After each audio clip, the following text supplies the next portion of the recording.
Ki Demang Wonopawiro mempunyai nama kecil Raden Bagus Damar. Menurut pendapat keturunan generasi ke-6, beliau lahir sekitar tahun 1718 Masehi, bertepatan setahun setelah lahirnya Pangeran Mangkubumi. Untuk nama orang tua dari Raden Bagus Damar belum diketahui secara pasti, tetapi satu yang pasti, beliau merupakan keturunan dari Majapahit. Majapahit yang dimaksud adalah Pajang yang kemungkinan besar keturunan dari Sri Mangkurung Handayaningrat atau bisa disebut Brawijaya V. Pada masa kecil, beliau tinggal di Muyutan yang merupakan suatu daerah di Kecamatan Ngawen. Kemudian, beliau pindah bersama Kang Bo, kakaknya Eyang Nitisari, ke Katongan. Dalam perjalanannya, beliau pindah lagi ke suatu desa yang kini disebut dengan Desa Piaman.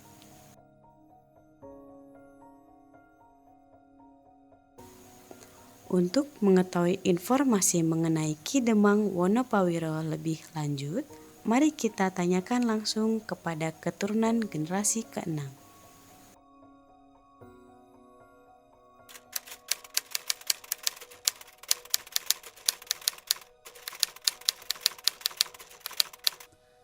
Raden Bagus Damar yang kemudian bernama Raden Ngabei Wonopawiro itu perkiraan lahir itu 1718 Masehi, dan kapan perkiraan beliau wafat itu kisaran 1792. Jadi tidak jauh dari kapan lahir dan wafatnya Pangeran Mangkubumi, karena beliau ini berdua ini sangat dekat dari aspek umur, dari perjalanan sejarah dan segala macamnya. Jadi saya ulang, kapan beliau lahir 1718 Masehi, kemudian wafatnya sekitar 1792 Masehi.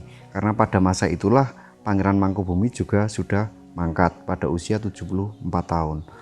Nah, di mana beliau dimakamkan perlu difahami juga oleh adik-adik bahwa di daerah Ponjong juga ada satu makam yang bertuliskan nama Wonopawiro, tapi dari sisi keluarga dipastikan 100% bahwa beliau adalah dimakamkan di Piaman ini.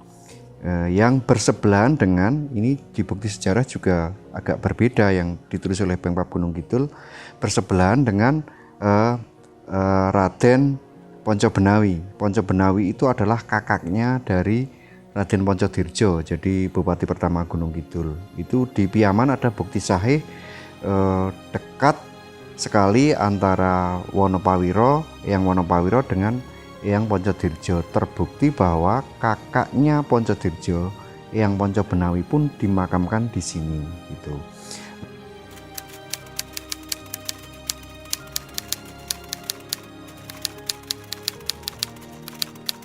Kemudian dalam perjalanan beliau menikah dengan Roro Sudarmi.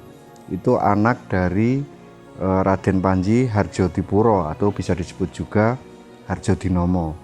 Nah, dari perkawinan tersebut Raden Bagus Damar, ya Raden Ngabei Wonopawiro itu kemudian berputra tunggal bernama Raden Bagus Guseng. Nah, Raden Bagus Guseng itu di kemudian adalah pengganti beliau selaku Demang Piaman sekaligus Demang terakhir Raden Mangunpawiro tersebut selaku putra tunggal dari Wonopawiro. Dari Raden Bagus Guseng itu Wonopawiro berputra 5. Salah satunya adalah Kartopawiro, Eyang Kartopawiro. Eyang Kartopawiro kemudian melahirkan juga salah satu putranya bernama Rakidin Pawiro Miharjo. Rakidin Pawiro Miharjo kemudian berputra lagi, salah satunya adalah Giono Dwijo Marwoto. Giono Dwijo Marwoto kemudian berputra, salah satunya adalah saya, jadi Basuki Wibowo. Saya ini generasi ke-6 dari Raden Ngabei Wonopawiro. Nah, di dalam proses selanjutnya saya selaku pihak yang bertugas menempati salah satu tabon, yaitu di Citakan, memang merawat semua yang ditinggalkan beliau sampai dengan detik sekarang ini.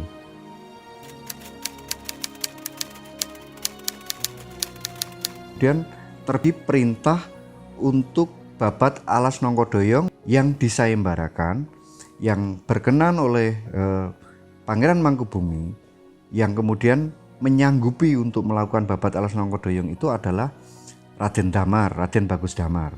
Nah, pihak-pihak yang merancang bagaimana melakukan babat alas Nongkodoyong sampai kemudian berhasil itu salah satu berkali-kali juga rapatnya memang dilakukan di Joglo Citaan ini. Yang kemudian beberapa nama yang terlibat secara intens adalah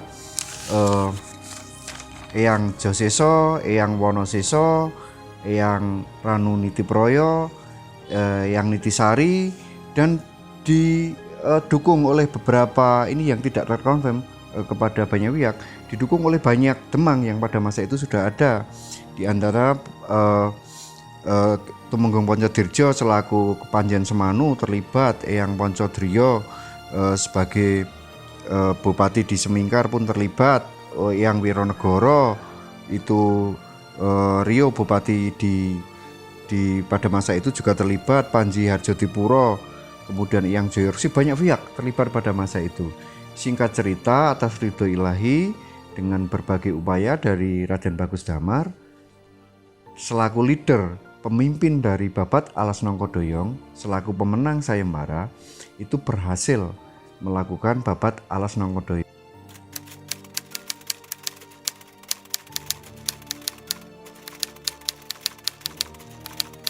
Segala hal yang ditinggalkan Ki Demang Wonopawiro, semua aspeknya kita jaga sampai sekarang ini. Yang pertama dari sisi sejarahnya, kemudian peninggalan yang dimaksud, di mana beliau dimakamkan sampai wafat beliau, ya dimakamkan di makam Piyaman, jadi dekat dari sini.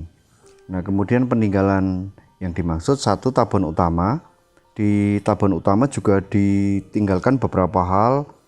Yang lebih mendasar adalah berupa peninggalan pusaka terdiri dari keris, tombak, pedang berbagai macam, itu di Tabon Utama. Kemudian benda peninggalan yang lain berupa pecah belah yang dirawat juga sampai sekarang. Jadi ada piring, ada guci, ada gelas segala macam, sampai sekarang juga dirawat. Nah, khusus di Piyaman ini, di Citakan ini, yang sampai sekarang kami rawat peninggalan beliau adalah satu joglo gitu, yang di dalamnya berisi barang-barang benda pusaka, ada keris, ada tombak, dan ada beberapa hal yang lain. Kemudian berupa benda seni, ada gamelan, kemudian ada lukisan, ada juga benda-benda yang lain, termasuk perangkat pecah belah. Di dalamnya ada guci, ada piring, dan beberapa hal yang tetap kita rawat sampai sekarang. Nah, secara khusus Joglo Citaan ini sudah ditetapkan menjadi cagar budaya.